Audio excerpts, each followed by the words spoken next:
Hey guys, this is Venkat and welcome back to the channel. Actually, இன்னைக்கு இந்த வீடியோவில் நம்ம எதை பற்றி பார்க்க போகிறோம் அப்படின்னு கேட்டிங்கன்னா நியூ ஜூபிட்டர் 110cc உடைய ஒரு டீட்டெயிலான ரிவ்யூ தாங்க இந்த வீடியோவில் நம்ம பார்க்க போகிறோம். அதேமாதிரி சேனலுக்கு யாராவது புதுசாக இருந்தீங்கன்னா மறக்காமல் சப்ஸ்கிரைப் பண்ணி கூட பக்கத்தில் இருக்க பெல் ஐக்கானை தட்டி விட்டுங்க. அப்போ தான் நம்ம சேனலில் போகிற வீடியோஸோட நோட்டிஃபிகேஷன் எல்லாமே உங்களுக்கு ரெகுலராக வந்துகிட்டே இருக்கும்.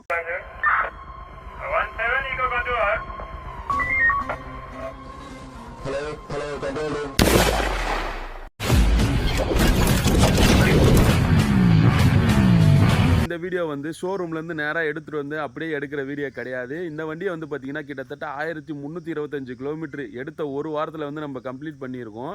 ஸோ வண்டியை போட்டு அடின்னு அடித்ததுக்கு அப்புறமேட்டுக்காக தான் பார்த்தீங்கன்னா இந்த ஒரு வீடியோ நம்ம மேக் பண்ணுறோம்.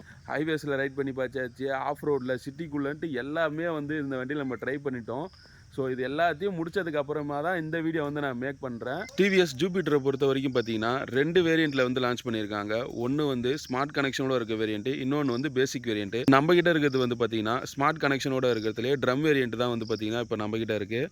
பேசிக் வேரியண்ட்டை பொறுத்த வரைக்கும் பார்த்தீங்கன்னா 3 கலர் ஆப்ஷன் இருக்குது. ஒயிட்டு, கிரே, ரெட்டுன்னு சொல்லிட்டு 3 கலரில் இருக்குது. இப்போ ஸ்மார்ட் கனெக்ஷன் வேரியண்ட்டை பொறுத்த வரைக்கும் பார்த்தீங்கன்னா அதே 3 கலர் தான். ஒன்று டீப் ப்ளூ, இன்னொன்று ஸ்டெர்லைட் ப்ளூன்னு சொல்லிட்டு ஒரு கலர் இருக்குது. அடுத்ததான் காப்பர் கலர் இருக்குங்க. இதில் பார்த்தீங்கன்னா ஸ்டெர்லைட் ப்ளூன்றது மட்டும் கிளாசி ஃபினிஷில் கொடுத்துருப்பாங்க. மற்ற 2 கலருமே பார்த்தீங்கன்னா மேட் ஃபினிஷில் தான் கொடுத்துருப்பாங்க. இப்போ நம்மக்கிட்ட இருக்கிறது பார்த்தீங்கன்னா டீப் ப்ளூன்னு சொல்லிட்டு மேட் ஃபினிஷில் பண்ணியிருக்க ஒரு டிசைன் தாங்க.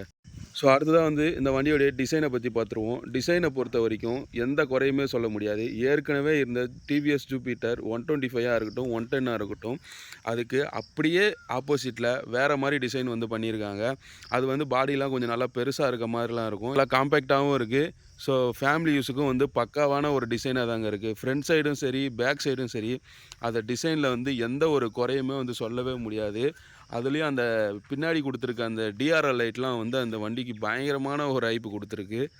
அடுத்ததான் பார்த்தீங்கன்னா வண்டியோடைய பில்ட் குவாலிட்டி. டிவிஎஸை பொறுத்த வரைக்கும் நம்ம ஃபிட்டிங்ஸை பொறுத்த வரைக்கும் எந்த குறையுமே சொல்ல முடியாது. அதோடைய குவாலிட்டி எல்லா வண்டியிலையுமே நல்லா தான் பண்ணியிருக்காங்க. இந்த புது ஜூபிட்டர் 110லேயும் பார்த்தீங்கன்னா நல்லா சூப்பராக பண்ணியிருக்காங்க. ஃபிட்டிங்ஸை பொறுத்த வரைக்கும் டிவிஎஸ் ஜூபிட்டர் எந்த குறையுமே சொல்ல முடியாது. ஸோ கைஸ், இன்ஜினை பொறுத்த வரைக்கும் பார்த்தீங்கன்னா 113cc இன்ஜின் கொடுத்துருக்காங்க. ஸோ மேக்ஸிமம் பவர் அப்படின்னு சொல்லிட்டு எடுத்துக்கிட்டிங்கன்னா 7.91 PHP பவர் 6000 RPMல ரீச் பண்ணும். ஸோ மேக்ஸிமம் டார்க்னு எடுத்துக்கிட்டிங்கன்னா 9.8 நியூட்டன் டார்க்கு 5000 RPMல ரீச் பண்ணுது கைஸ். சிங்கிள் சிலிண்டர் ஏர் கூல்டு இன்ஜின் தான் கொடுத்துருக்காங்க. 82 கிலோமீட்டர் வரைக்கும் டாப் ஸ்பீட் போகும் அப்படின்னு சொல்லிட்டு கிளைம் பண்ணியிருக்காங்க. ஸோ மைலேஜை பொறுத்த வரைக்கும் பார்த்தீங்கன்னா கம்பெனியில் 53 மைலேஜ் தரும் அப்படின்னு சொல்லிட்டு கம்பெனியில் கிளைம் பண்ணுறாங்க. சீட் ஹைட்டை பொறுத்த வரைக்கும் 765 mm கொடுத்துருக்காங்க. வண்டியோடைய மொத்த வெயிட் பார்த்தீங்கன்னா 106 கிலோ கொடுத்துருக்காங்க. வண்டியில் ஃபியூல் டேங்க் கெப்பாசிட்டி அப்படின்னு சொல்லிட்டு எடுத்திங்கன்னா 5.1 லிட்டர் ஃபியூல் டேங்க் கெப்பாசிட்டி கொடுத்துருக்காங்க. மேல் ஃபியூல் டேங்கை பின்னாடி இருந்து முன்னாடி கொண்டு வந்தாங்க. அதனால் சென்டர் ஆஃப் மார்ஸும் நல்லா இருக்குங்க. நம்ம கால் வைக்கிற இடத்துக்கு கீழே இந்த இடத்துல தான் ஃபியூல் டேங்கு கொடுத்துருக்காங்க. ஸோ அது நம்ம இவ்வளோ நாள் ரைட் பண்ணியிருக்கோம். வேகத்தடையில் பள்ளத்துலலாமும் நான் ஏற்றிருக்கேன். ஆனால் எதுவும் கீழே தட்டின மாதிரி எனக்கு தெரியல. ஸோ ஒரு பயம் இருக்கும், ஃபியூல் டேங்க் அந்த இடத்துல இருக்குது, வேகத்தடையில் ஏறும்போது அடித்து ஏதாவது டேமேஜ் ஆகுமா அப்படின்னு சொல்லிட்டு. வரைக்கும் நான் எந்த வேகத்தடையில் ஏற்றும் போதும் எதுலேயுமே லைட்டாக கூட கீழே தேஞ்ச மாதிரி ஒரு ஃபீல் இல்லை. அதனால் எந்த பிரச்சனையும் கிடையாது. தைரியமாக நீங்கள் வாங்கலாம் கைஸ். ஃப்ரண்ட்டை பொறுத்த வரைக்கும் டெலஸ்கோபிக் ஹைட்ராலிக் சஸ்பென்ஷன் தான் கொடுத்துருக்காங்க. அதோடைய பர்ஃபார்மன்ஸுமே நல்லா இருக்குது. நான் வேகத்தடையெல்லாம் ஒரு தடவை வேகமாக போய் விட்டும் போதும் எனக்கு அந்த அளவுக்கு ஒரு பெருசாக ரொம்ப ஹார்டாக இருக்க மாதிரிலாம் ஃபீல் ஆகலை. ஸோ ஃப்ரண்ட்டில் சஸ்பென்ஷன் நல்லாவே பண்ணியிருக்காங்க. கியரில் பொறுத்த வரைக்கும் 3 ஸ்டெப் அட்ஜஸ்டபுள் சஸ்பென்ஷன் தான் கொடுத்துருக்காங்க. அதனால் நம்ம வேணும்னா சஸ்பென்ஷனை அட்ஜஸ்ட் பண்ணிக்கலாம். ஸோ மழை பெஞ்சிட்டு இருக்கிறதால ஃபுல்லாக சேராயிடுச்சுங்க. ஃபுல்லாக கழுவி தான் எடுத்துகிட்டு வந்தேன். ஆனால் மழையில் இங்கேருந்து இங்கே எடுத்துகிட்டு வரதுக்குள்ளே வண்டி ஃபுல்லாகவே சேராயிருச்சு. ஃப்ரண்ட்லேயும் ரியர்லேயும் 90/90 டயர் சைஸ் தாங்க கொடுத்துருக்காங்க. டியூப்லெஸ் டயர் தான் கொடுத்துருக்காங்க. கிரவுண்ட் கிளியரன்ஸை பொறுத்த வரைக்கும் 163 mm கொடுத்துருக்காங்க. எனக்கு தெரிஞ்சு இது ஓகே தான். நான் சோலோவாக ரைட் பண்ணேன். எனக்கு எந்த இடத்துலையுமே இது வரைக்கும் தட்டவே இல்லை. பெரிய பெரிய வேகத்தடையில் விடும்போது எந்த இடத்துலையுமே தட்டலை. பில்லியனை உட்கார வச்சு எந்த அளவுக்கு இருக்கும் அப்படின்றத நான் அடுத்தடுத்து ஓனர்ஷிப் வீடியோவில் போடுறேன் கைஸ். இன்ஜின் வாரண்டியை பொறுத்த வரைக்கும் பார்த்தீங்கன்னா 5 இயர்ஸுக்கு 50,000 கிலோமீட்டருக்கு இன்ஜின் வாரண்டி கொடுக்குறாங்க. பிரேக்கிங்கை பொறுத்த வரைக்கும் பார்த்தீங்கன்னா ஃப்ரண்ட்லேயும் சரி, ரியர்லேயும் சரி 130 mm கொடுத்துருக்காங்க. இன்ஸ்ட்ருமெண்டல் கன்சோலை பற்றி பார்த்துடலாம். ஸோ கீ ஆன் பண்ண உடனே பார்த்தீங்கன்னா நம்மளுக்கு இன்ஸ்ட்ருமெண்ட் கன்சோல் ஆன் ஆகிடும். ஃபுல் அண்ட் ஃபுல் பார்த்தீங்கன்னா ஃபுல்லாக டிஜிட்டலில் தான் கொடுத்துருக்காங்க. ஆனால் இந்த இடத்துலலாம் கொஞ்சம் கேப் அதிகமாக இருக்க மாதிரி இருக்குங்க. இன்னும் கொஞ்சம் டிஸ்பிளே பெருசாக கொடுத்துருந்தா நல்லாயிருக்கும். ஆனால் வந்து டிஸ்பிளே வந்து ஃபுல்லாக டிஜிட்டலில் கலர்டு டிஸ்பிளேவாக தான் வந்து கொடுத்துருக்காங்க. வண்டிகளுக்கு தேவையான மொத்த டீட்டெயில்ஸும் இங்கே இருக்குங்க. இதில் வந்து டைம் பார்த்துக்கலாம். இதுலேயே வந்து பார்த்திங்கன்னா நம்மளுக்கு வந்து இதில் ஐகோ அசிஸ்ட்னு சொல்லிட்டு ஒரு சிஸ்டம் வந்து கொடுத்துருக்காங்க. அது ஆனில் இருக்கா ஆஃபில் இருக்கா அப்படின்றதையும் பார்த்துக்கலாம். ஸோ நம்ம மொபைலோட கனெக்ட் பண்ணிட்டோம் அப்படின்னு சொல்லிட்டு பார்த்திங்கன்னா நம்மளுக்கு நோட்டிஃபிகேஷன், ஃபோன் நம்பரு, நம்மளுக்கு ஃபோன் வருது அப்படின்னா ஃபோன் நம்பரு பேரோடு வர மாதிரி எல்லாமே டிசைன் பண்ணியிருக்காங்க. அதேமாரி ப்ளூடூத் நேவிகேஷனும் வந்து கொடுத்துருக்காங்க. கூகுள் மேப்பை நம்ம போட்டு நம்ம ரூட் பார்க்கறதுக்கு யூஸ் பண்ணிக்கலாம். அதேமாதிரி நம்ம மொபைலில் வந்து கனெக்ட் பண்ணதுக்கப்புறம் நம்ம ஃபோன் கால் வந்தாலும் சரி, மெசேஜ் வந்தாலும் சரி, ஸோ நம்ம பேட்டரி எவ்வளோ இருக்குது அப்படின்றதையும் பார்த்துக்கலாம். ஃபியூல் எவ்வளோ இருக்குது அப்படின்றத பார்த்துக்கலாம். ஃபியூல் இங்கே கீழே பார்த்தீங்கன்னா ஃபியூல் ரேஞ்ச் வந்து எவ்வளோ இருக்குது அப்படின்றது நம்மளுக்கு காமிக்குது.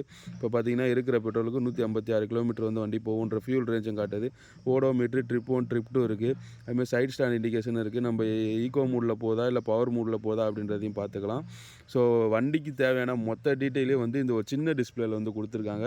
அது கொஞ்சம் கொசன்னு இருக்க மாதிரி இருக்குது. இன்னும் கொஞ்சம் டிஸ்பிளே வந்து கொஞ்சம் பெருசு பண்ணி போட்டிருந்தா இன்னும் கொஞ்சம் பெட்டராக இருந்திருக்கும் அப்படின்ட்டு தான் நான் ஃபீல் பண்ணுறேன். ஃப்ரண்ட்டில் ஹெட் லேம்போ பிடியில் தான் வந்து கொடுத்துருக்காங்க. இதோடைய பர்ஃபார்மன்ஸு நான் எப்படி இருக்குது அப்படின்னு சொல்கிறத விட இதோடைய சாம்பிள் ஃபுட்டேஜ் வந்து நான் போடுறேன். நீங்களே வந்து பார்த்து தெரிஞ்சுக்கோங்க இதோடைய பவர் எப்படி இருக்குது அப்படின்றத. நம்ம வந்து பார்த்திங்கன்னா ஹைவேஸில் நின்றுட்டுருக்கோம். ஸோ சுத்தமே நல்லா வெளிச்சமே இல்லாத ஒரு இடத்துல நின்றுட்டுருக்கோம்.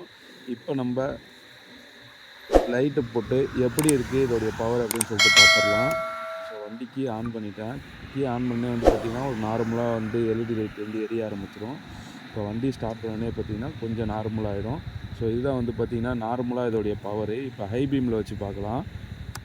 இது ஹை பீம், இது நார்மல், இது ஹை பீம். ஹை பீமில் பார்த்திங்கன்னா எந்த அளவுக்கு வந்து ஒரு டெப்த் இருக்குது அப்படின்னு சொல்லிட்டு நம்மளே வந்து நேராக பார்க்குறோம். ஓகே கைஸ், அடுத்ததாக இந்த வண்டியில் என்னென்ன அடிஷ்னல் ஃபீச்சர்ஸ்லாம் கொடுத்துருக்காங்க அப்படியே பார்த்துடலாம். ஃபஸ்ட் எடுத்தவொடனே வந்து பார்த்திங்கன்னா இந்த டிஆர்எல் லைட்டு செம்ம அட்ராக்டிவாக இருக்குங்க. இது வரைக்கும் நான் பார்த்து கார்ஸில் தான் அதிகம் நான் பார்த்துருக்கேன். ஃபஸ்ட் டைம் வந்து டூ வீலரில் வந்து ட்ரை பண்ணியிருக்காங்க அப்படின்னு சொன்னால் அது டிவிஎஸ் ஜூபிட்டர் 110ல் மட்டும்தான். ஸோ இது வந்து ஒரு அடிஷ்னல் ஃபீச்சராகவே நான் வந்து தான் பார்க்குறேன். ஏன்னா ஃப்ரண்ட்லேயும் சரி பேக்லேயும் சரி அதோடைய அந்த லைட்டோடைய பவர் வந்து பயங்கரமாக இருக்குது. ஸோ இண்டிகேட்டர்ஸும் வந்து பார்த்திங்கன்னா ஆலோஜன் பல்புன்னு தான் சொல்கிறாங்க. ஆனால் அது அப்படி தெரியவே தெரியாது. அந்த டிஆர்எல்லோடையே சேர்ந்த மாதிரியே தாங்க வருது. ஸோ இந்த டிசைன் வந்து எனக்கு வந்து ரொம்பவே பிடிச்சிருக்கு. ஸோ இதை வந்து நான் கண்டிப்பாக வந்து ஒரு அடிஷ்னல் ஃபீச்சர்ஸாக தாங்க பார்க்குறேன். சுவிட்சை பொறுத்த வரைக்கும் நல்லா வந்து ஒரு குவாலிட்டியாக தான் பண்ணியிருக்காங்க. இந்த இடத்துல வந்து பார்த்திங்கன்னா நாங்கள் இன்டெலிகோ சுவிட்சுன்னு சொல்லிட்டு ஒன்று கொடுத்துருக்காங்க. இந்த சுவிட்ச் எதுக்கு அப்படின்னு கேட்டிங்கன்னா இந்த சுவிட்சை நம்ம ஆன் பண்ணி வச்சுட்டோம் அப்படின்னா சிக்னல் எங்கன்னா போய் நிற்கும்போது நம்மளுக்கு இந்த இடத்துல வந்து இண்டிகேட்டர் காமிக்கும். ஸோ இப்போ நம்ம சிக்னலில் நின்றுட்டுருக்கோம், ஆஃப் பண்ண போகிறோம் அப்படின்னு சொல்லிட்டு வண்டி தானாகவே ஆஃப் ஆகிடும். திரும்ப வந்து பார்த்திங்கன்னா நம்ம இப்படி வந்து ரேஸ் பண்ணிவிட்டு இப்படி கையை எடுத்தோடனே வண்டி ஆட்டோமேட்டிக்காக வந்து ஆன் ஆகிடும். ஸோ அந்த மாதிரி ஒரு ஃபீச்சர் கொடுத்துருக்காங்க. அடுத்ததாக வந்து பார்த்திங்கன்னா இங்கே நம்ம ஹை பீம் லோ பீம் சுவிட்சிலே வந்து பார்த்திங்கன்னா நம்மளுக்கு வந்து பாஸ் லைட்டும் கொடுத்துருக்காங்க. இப்போ நம்ம ஹை பீமு, இது லோ பீமு. லோ பீமில் வச்சுன்னு இந்த இடத்துல இப்படி 2 வாட்டி நம்ம ப்ரெஸ் பண்ணோம் நம்மளுக்கு வந்து பாஸ் லைட்டும் வந்து ஆன் ஆகுது. அடுத்ததான் இண்டிகேட்டர்லேயும் ஒரு விஷயம் கொடுத்துருக்காங்க. என்னென்னு கேட்டிங்கன்னா நிறைய பைக்கில் இல்லாத ஒரு விஷயம், நம்ம வந்து பார்த்திங்கன்னா கேடிஎம் வச்சுருக்கோம். ஸோ ஒரு அட்வென்ச்சர் பைக்கு, ஒரு டூரிங்க்கு யூஸ் பண்ணுற பைக், அதுலேயே வந்து பார்த்திங்கன்னா நம்மளுக்கு வந்து ஹசார்ட் லைட்டு கிடையாது. ஆனால் இந்த வண்டியில் வந்து நம்மளுக்கு ஹசார்ட் லைட் இருக்குது. ஸோ நம்ம இண்டிகேட்டரை வந்து கொஞ்சம் நேரம் அப்படியே லாங் ப்ரெஸ் பண்ணோம் அப்படின்னு சொல்லி பார்த்திங்கன்னா நம்மளுக்கு வந்து பின்னாடி வந்து ஹசார்ட் லைட் ஆன் ஆகிடும். இப்போ பாருங்கள், நம்மளுக்கு வந்து ஹசார்ட் லைட்டு ஃப்ரண்ட் அண்ட் பேக்லேயே வந்து எரியும். திருப்பி நம்ம வந்து லாங் ப்ரெஸ் பண்ணோம் அப்படி ஹசார்ட் லைட் வந்து ஆஃப் ஆயிருங்க. இன்ஜினில் இருக்க அடிஷ்னல் ஃபீச்சர் என்ன அப்படின்னு சொல்லிட்டு பார்த்தீங்கன்னா ஐகோ அசிஸ்ட் அப்படின்னு சொல்லிட்டு ஒரு இன்ட்ரடியூஸ் பண்ணியிருக்காங்க. அது என்ன அப்படின்னு கேட்டிங்கன்னா நம்ம வந்து ஹைவேஸ்லேயோ இல்லை வந்து ஒரு இடத்துல ஓவர்டேக் பண்ண போகிறோம் அப்படின்னும்போது ஒரு பஸ்ஸோ லாரியாக போகும்போது நம்ம ஓவர்டேக் பண்ணும்போது அந்த நம்ம ஓவராக ஆக்சிலேட்டர் பண்ணும்போது அந்த ஐகோ அசிஸ்டன்றது வந்து ஆன் ஆகி ஒரு 0.5 அளவுக்கு வந்து நம்மளுக்கு டார்க் வந்து இன்க்ரீஸ் பண்ணி தரும். அப்போ வந்து நம்ம பிக்கப் எடுக்கிறதுக்கு வந்து நல்லாவே வந்து யூஸ்ஃபுல்லாக இருக்குங்க.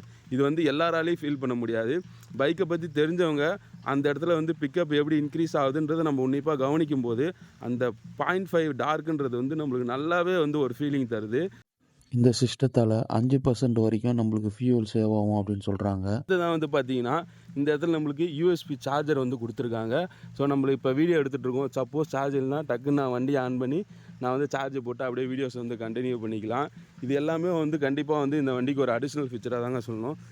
இந்த வண்டியோடைய சீட் ஸ்டோரேஜ் 33 லிட்டர் வந்து கொடுத்துருக்காங்கங்க. இப்போ வரைக்கும் நம்ம கம்பெனியில் கொடுத்த டாக்குமெண்ட் அப்புறம் வந்து டேட்டா கேபிள் ஒன்று தான் போட்டு வச்சுருக்கேன். எவ்வளோ பெருசு இருக்குது பார்த்தீங்களா? 2 ஆஃப் சைஸ் ஹெல்மெட்டை அப்படியே உள்ளே வைக்கலாம். ஸோ நம்ம ஃபேமிலி யூஸ்க்காக தான் வந்து கண்டிப்பாக நம்ம வந்து ஸ்கூட்டருக்கு போவோம். எக்ஸாஸ்ட் நோட்டை பொறுத்த வரைக்கும் வந்து பார்த்தீங்கன்னா இந்த இடத்துல ஒரு சில்வர் மாதிரி கொடுத்துருக்காங்க. இது சேஃப்டி வைஸும் வந்து நல்லா இருக்குது. எக்ஸாஸ்ட் நோட்டோடைய சவுண்டு வந்து ஓரளவுக்கு டீசெண்டாக தாங்க இருக்குது. பெருசாக வந்து நம்ம ஸ்கூட்டர்ஸில் வந்து எக்ஸாஸ்ட் நோட்டோட சவுண்டு வந்து நம்ம எதிர்பார்க்க மாட்டோம். இருந்தாலும் வந்து அதோடைய ஸ்டார்டிங் டைம்லேயும் சரி, வண்டி நம்ம ஸ்டார்ட் பண்ணும்போதும் மூவ் பண்ணும்போதும் சரி, அதோடைய சவுண்டு வந்து நல்லா ஸ்மூத்தாகவே வந்து இருக்குது. நம்மளுக்கு வண்டி ஆன் ஆகிறதே வந்து நம்மளுக்கு வந்து தெரியல. அந்த அளவுக்கு வந்து ஒரு சைலண்ட்டான சவுண்டு தாங்க வருது. அடுத்து மிரரை பொறுத்த வரைக்கும் பார்த்தீங்கன்னா நார்மல் தாங்க. பழைய மிரரே தான் வந்து கொடுத்துருக்காங்க, அந்த கோழி முட்டை மாதிரி. ஆனால் வந்து மிரருடைய விசிபிலிட்டியுமே நல்லா தான் வந்து பண்ணியிருக்காங்க. அதனால் எந்த பிரச்சனையும் இல்லை. ஆனால் இந்த போடுற லப்பர் வந்து கரெக்டாக ஃபிட் ஆகாத மாதிரி இருக்குது. நம்ம ஓட்டிகிட்டு இருக்கும்போது மேலே வந்துடுற மாதிரி ஒரு ஃபீல் ஆகுது. இந்த இது ஒரு பெரிய பிரச்சனை இல்லை, இருந்தாலும் இது சொல்லணும்னு தோணுச்சு, அதனால் வந்து சொல்லிடுறேன் கைஸ். அடுத்ததாக வந்து பார்த்திங்கன்னா சீட் கம்ஃபர்ட் வந்து பெரிய சீட்டு கொடுத்துருந்தாலுமே நல்லா ஸ்பான்ச்சியாக இருக்குங்க. ஸோ கைஸ், அவ்வளோதான் இந்த ஒரு வீடியோ. எனக்கு தெரிஞ்ச எல்லா விஷயத்தையும் இந்த வீடியோவில் வந்து கவர் பண்ணியிருப்பேன் அப்படின்னு தான் நினைக்கிறேன். அடுத்ததாக இந்த வண்டியோடைய ரைட் ரிவ்யூ, அப்புறம் இதோடைய ஓனர்ஷிப் ரிவ்யூ, இதோட மைலேஜ் டெஸ்ட் பண்ணுறது எல்லாமே அடுத்தடுத்த வீடியோவில் வரும். அதேமாரி சேனலுக்கு யாராவது புதுசாக இருந்தீங்கன்னா மறக்காமல் சப்ஸ்கிரைப் பண்ணி கூட பக்கத்தில் இருக்க பெல் ஐக்கானையும் தட்டி விட்ருங்க. அப்போ தான் நம்ம சேனலில் போகிற வீடியோஸோட நோட்டிஃபிகேஷன் எல்லாமே வந்து உங்களுக்கு ரெகுலராக வந்து வந்துகிட்டே இருக்கும். உங்களுக்கு இந்த வண்டியில் நான் சில விஷயத்தை சொல்லாமல் விட்டுட்டேன், கீழே கமெண்ட் பண்ணுங்கள், கண்டிப்பாக வந்து நான் ரீப்ளே பண்ணுறேன். ஸோ ஸ்டே டியூன் வெங்கட் தேவா விளாக்ஸ், நம்ம சேனல் வேறு லெவல் கைஸ்.